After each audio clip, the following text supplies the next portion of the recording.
ক্যাম্পাসের প্রতি প্রান্তরে দেখা যায় তরুণ তরুণী হাতে হাত ধরে হাঁটছে, কখনো হাসছে, কখনো গোপনে কিছু বলছে, চোখে যেন দুনিয়ার রঙিন স্বপ্ন।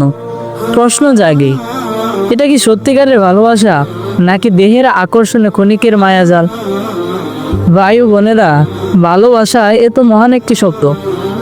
আসল ভালোবাসা তো আল্লাহর জন্য হয়, আসল ভালোবাসা তো নেক পথে হয়। যে ভালোবাসা হারাম সম্পর্কের উপর দাঁড়িয়ে, তা ভালোবাসা নয়, তা শয়তানের ধোঁকা।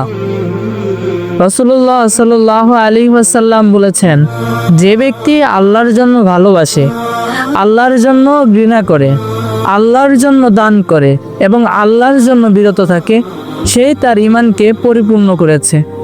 তাহলে প্রশ্ন জাগে, আজকের এই সম্পর্কগুলো কিভাবে আল্লাহর জন্য? যেখানে রয়েছে পর্দাহীনতা, স্পর্শ, নির্জনে থাকা, যা ইসলাম কঠিনভাবে নিষেধ করেছে।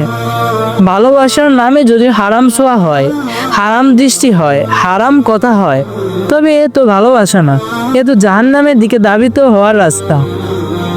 সত্যিকারের ভালোবাসা তখনই যখন দুইজন মানুষ আল্লাহর ভয় রাখে, যখন একে অন্যের ইজ্জত রক্ষা করে, যখন হারাম থেকে দূরে থেকে হালালের পথে আসে, নিকাহের পবিত্র বন্ধনে আবদ্ধ হয়।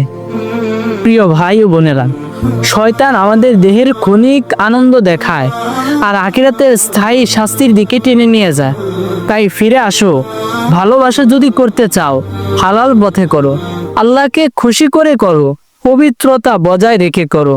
তাহলে ইনশাআল্লাহ তোমাদের সম্পর্ক হবে জান্নাতে পুনর্মিলনের মাধ্যম, হারাম ভালোবাসা নয়। চলো হালাল প্রেমের পথে ফিরে আসি। আসসালামু আলাইকুম ওয়া রাহমাতুল্লাহ।